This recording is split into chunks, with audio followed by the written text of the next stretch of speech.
after every other child, are you guys done? Are you guys done? And I didn't know how to answer that question. I was like, I don't know. I don't want one right now, but I don't know.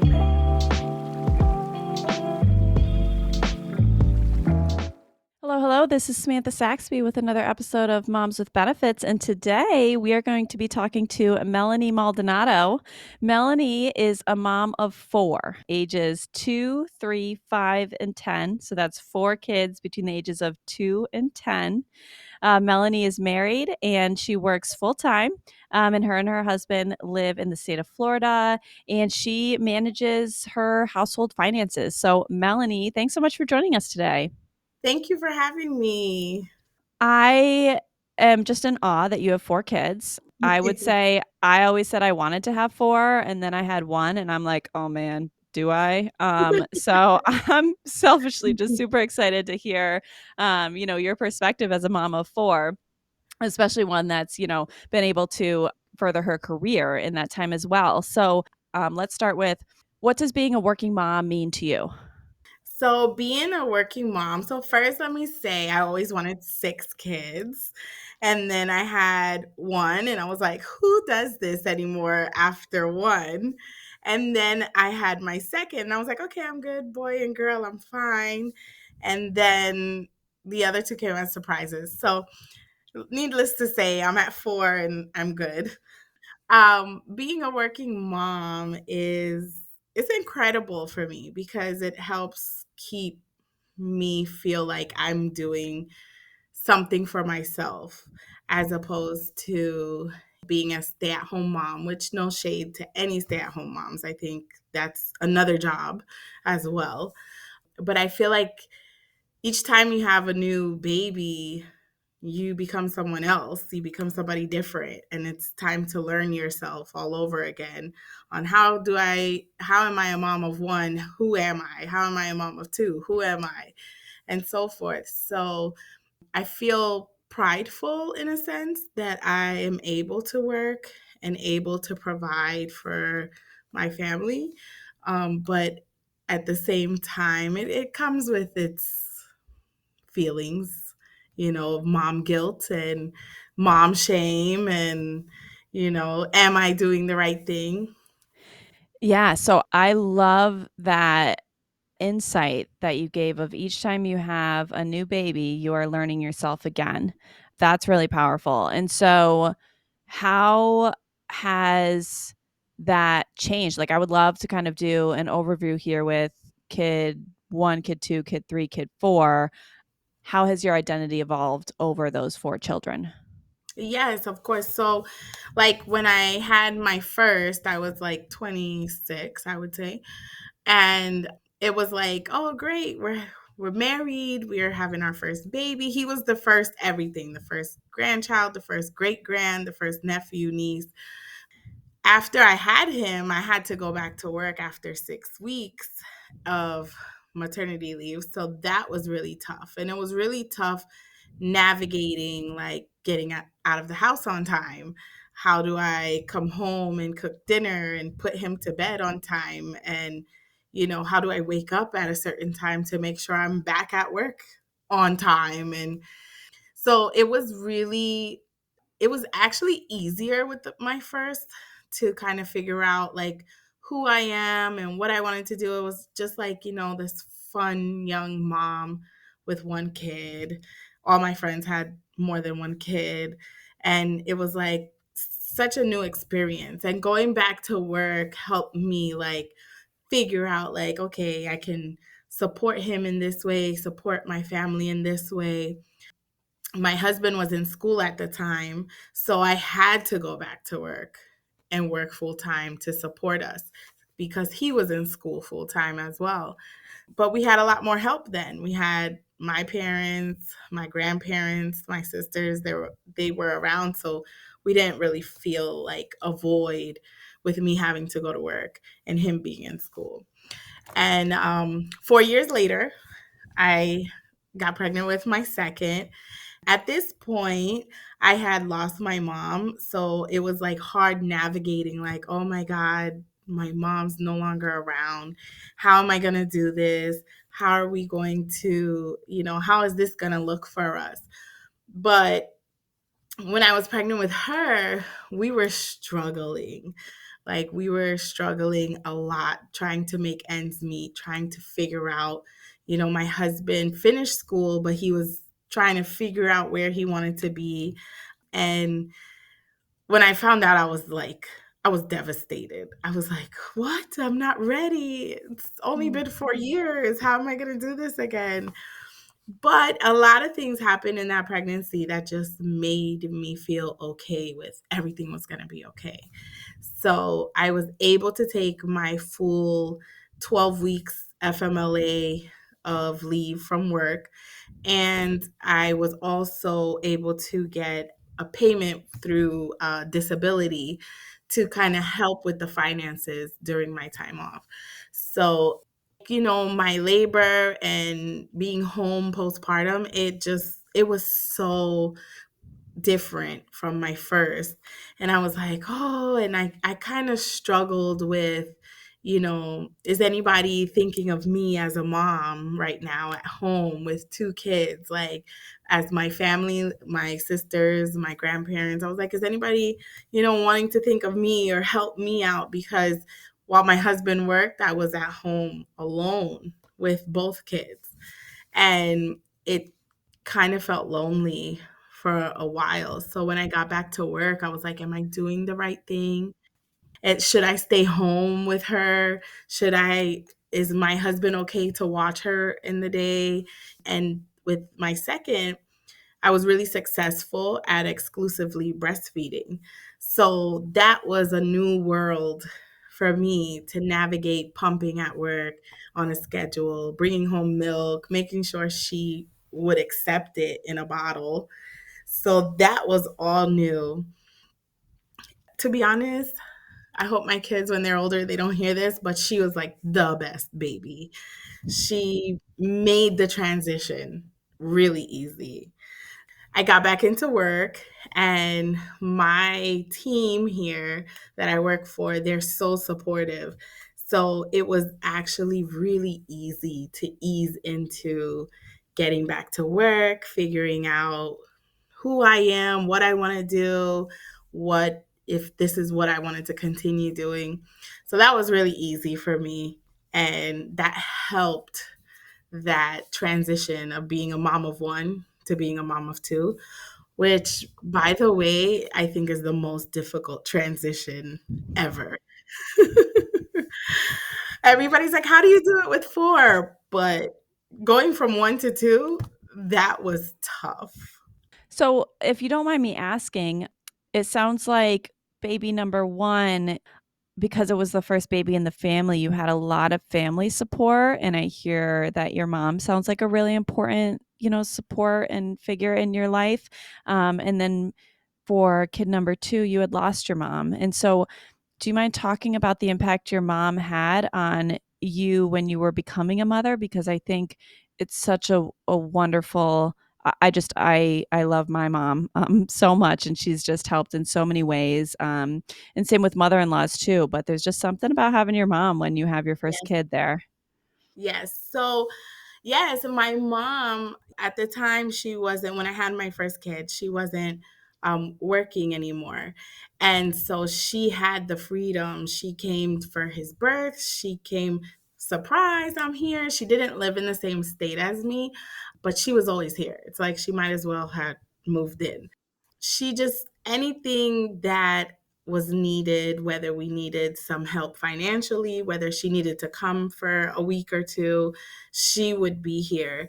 And she, like, being a grandmother, like, that was her world. So having her there all the time, whenever, and she knew me, so we would talk on the phone all the time. And I'm like, yeah, I'm fine, it's okay. And next thing I know, she's knocking on my door, like, hey, Mm. surprise, I'm here. And I was like, what are you doing here? And she's like, don't cry. I know you're gonna cry. Don't cry. I'm here. We're gonna work this out. So I think I struggled a lot with that, having kid number two, because she wasn't there. And she really, I couldn't call her and tell her how I felt. And I couldn't the surprise impromptu visit, it would never happen.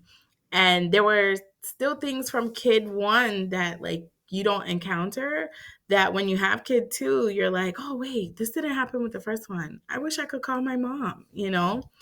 And my in-law, she's amazing. I love her. But it's like you said, there's nothing like having your mom there with you. So it was difficult. And I think not having my mom made the transition that much harder for me because I didn't have her.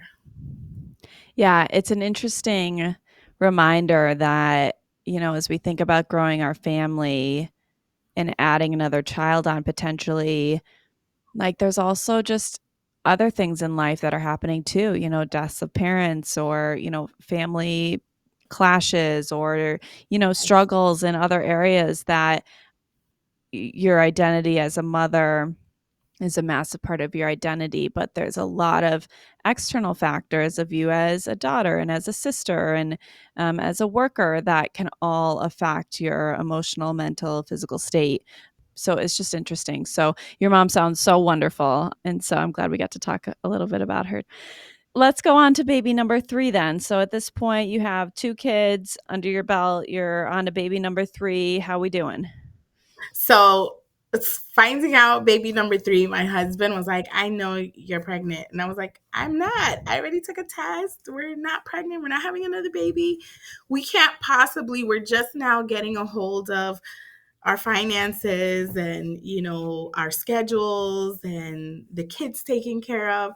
I'm like, there's no way I'm pregnant. And it was with birth control, by the way. So I was like, there's no way, it's not happening. And like, he one morning he just looked at me and he's like, you need to take a test because we're having baby number 3. And I was like, what? I was like, whatever, I'll do it just so that and here we are. We were having baby number 3, and I was an emotional wreck. I was like, my baby, she's just turning, she'll be turning 2 when he's born. Like, there's no way. And not that I wasn't happy, but I was dealing with that. Oh my God, how am I going to be a mom of 3? Like, the mental memory of how difficult it was to go from 1 to 2 was like in my mind, like, oh my God, this is going to be so much harder with number 3.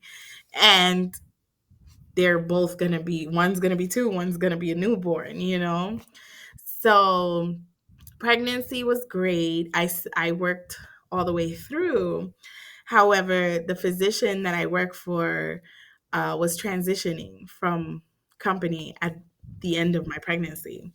I didn't know how that was going to look for me, for my benefits that I just had great benefits with my second. I was like, oh my God, am I going to be able to take benefits, and take my time? And he just so happened to be leaving right before my due date. So I struggled because I was like, what am I going to do? What am I going to do for work? Like, am I going to be able to go with him wherever he goes? Do I stay here? So my company let us go and they offered a severance since they didn't have anywhere for us to go, and it was for 6 months. So I was happy about that because I was like, oh, okay, I could figure out work after I have the baby and I can be at home.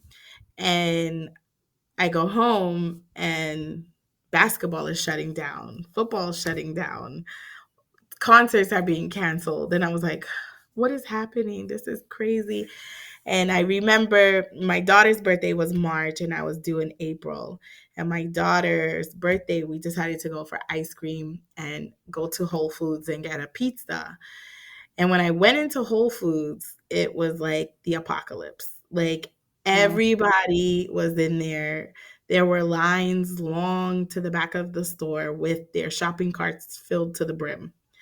And I was like, what is happening? Does somebody know something I don't know? Because this is scary.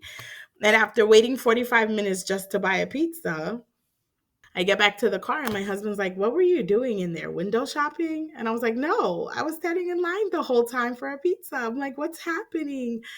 And I went to my OB appointment and she's like, "Why aren't you wearing a mask?" And I was like, "I don't have one." She's like, "No, you can't come here without a mask. And you need to we need to induce you. We need to get this baby out." And I was like, "I don't even want to go to the hospital. Like, no, I don't want to be induced." And I ended up being induced on my 42nd week. I was like, "No, I don't want this." And I was terrified. I was in the hospital hyperventilating. I was like, "Okay, I need to calm down because they're going to take my baby from me. Like I don't want any of that." So that was really difficult to go through, and I'm sure there are other moms out there who had pandemic babies who can relate. And I just I struggled. But he was such a peaceful baby. The moment I put him on my chest, it's like the world was fine. Everything was okay. And we were in our own little bubble. And anytime I like think back to that, I'm like, he was the only person that could calm me down. And so with my severance, I was able to stay home till like July. And I was able to actually start back with the physician that I was with already for so long. But I had to go back because my husband's a barber, and everything shut down. He couldn't go back to the shop to work. So I had to go back to work, and that was so difficult at this point. I struggled because I work in the medical field and I've never worked with masks 24/7. I didn't know what it was going to look like working in an office, and I didn't want to get sick and I didn't want to bring anything home to my baby, my family. We were enjoying being in the house in our bubble and not having to go anywhere. So, coming back to work, I struggled a lot emotionally. I cried all the time. I just wanted to be home. So, at that point, I was like, I need to find something else to do because I can't do this. But that was a struggle having to work full time and try to figure something else out and having to come home and, be the one that cooks, that cleans. It was tough. So I struggled for a long time trying to figure out myself after my third. And adding to that, I helped care for my grandparents who lived a few houses from me.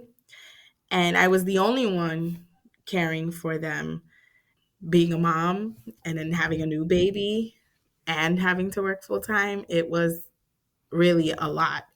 And my grandmother was dealing with Alzheimer's and dementia, and my grandfather could barely walk. So it was like a struggle to get them any help and get them what they needed.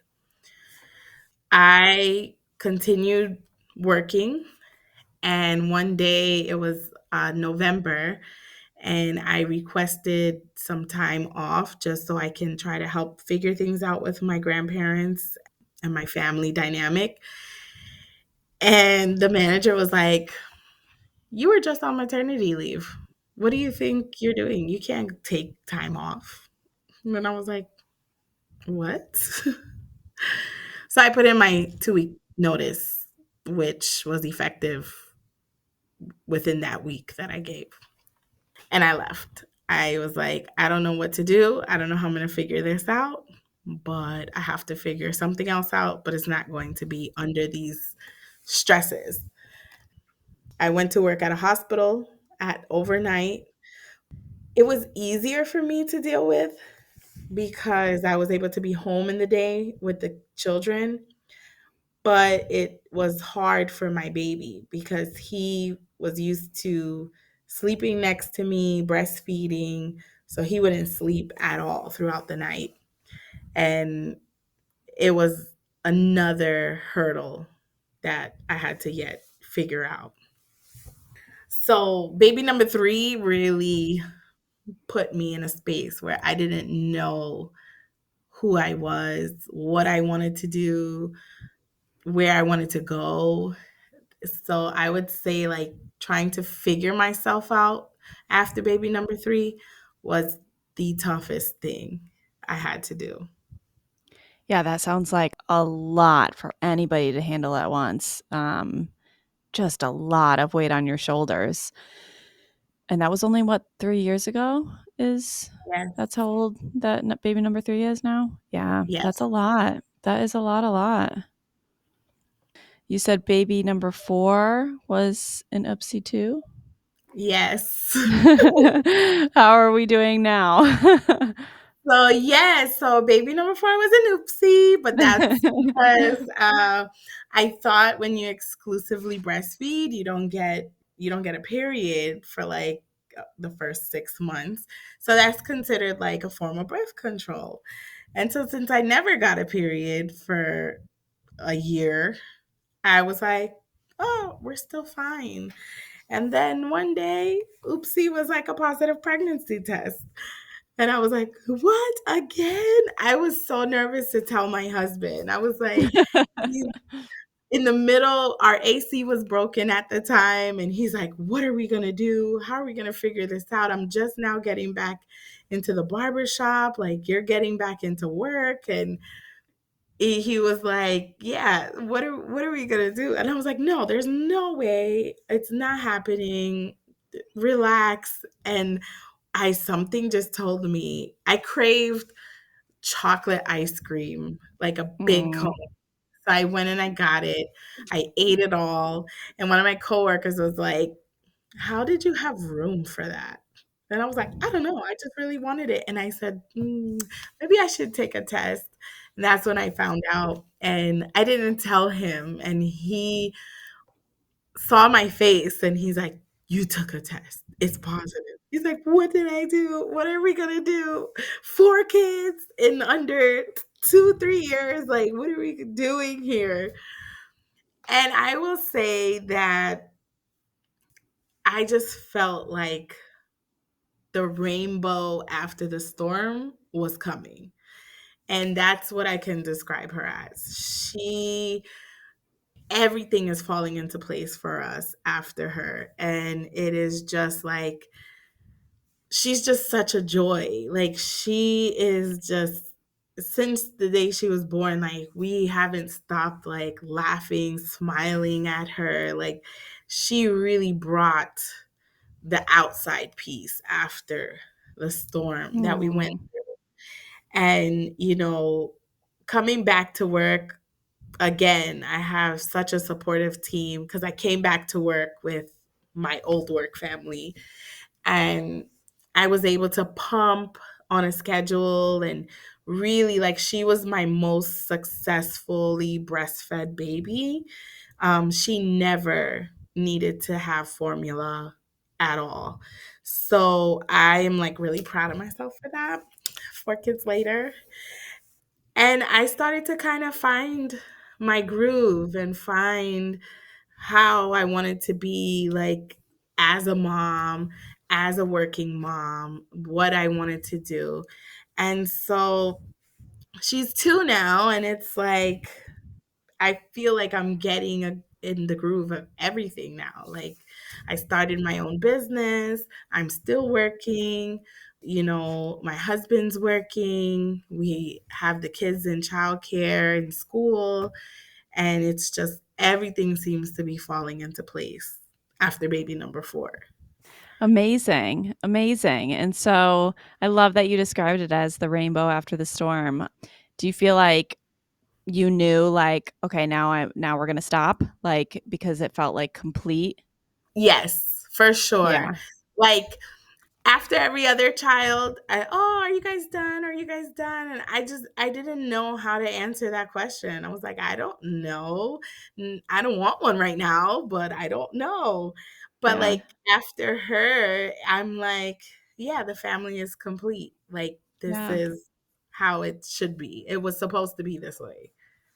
Amazing. And so for other moms that might be listening right now that are considering having another kid, but also considering, how do they keep their career moving at the path that they want it to move, what would you say to them? I would say if it's an oopsie baby, right? Don't worry because you never know that is supposed to be a part of your family, right? But if you're planning, I wouldn't plan too much, right? So sometimes we get caught up like, no, after I'm in this stage of my career is when I'll think about starting to have my family grow. And if you want it to be that way, that's great, but then you may not get to that part of your life where you're like, my family's complete the way you want it to be. I feel like when we plan for certain things, like getting to a certain space in our careers, sometimes being in certain spaces in our career can probably hinder us as how we want to be as mothers, as working moms, right? And then it might catapult us into a different part of our lives that we weren't ready to be in yet, if that makes sense. Yeah, it does. It's really insightful. So thank you. So thank you, Melanie, for joining us. We really appreciate hearing your perspective on motherhood and your transition with the 4 kids that you've had. And we're just so grateful that you were able to share all the details of your experience and your journey as a mom. I'm really excited. Thank you. If you are currently expecting or just looking to plan ahead, check out perkyleave.com to learn more about your leave benefits. Moms with Benefits is chasing financial and emotional stability for motherhood. If you've resonated with any of the stories from our moms, we'd love for you to give us a rating and quick review to help spread the word. You'll also find Moms with Benefits on Instagram at momswithbenefits.org. Keep going and keep growing, Mama.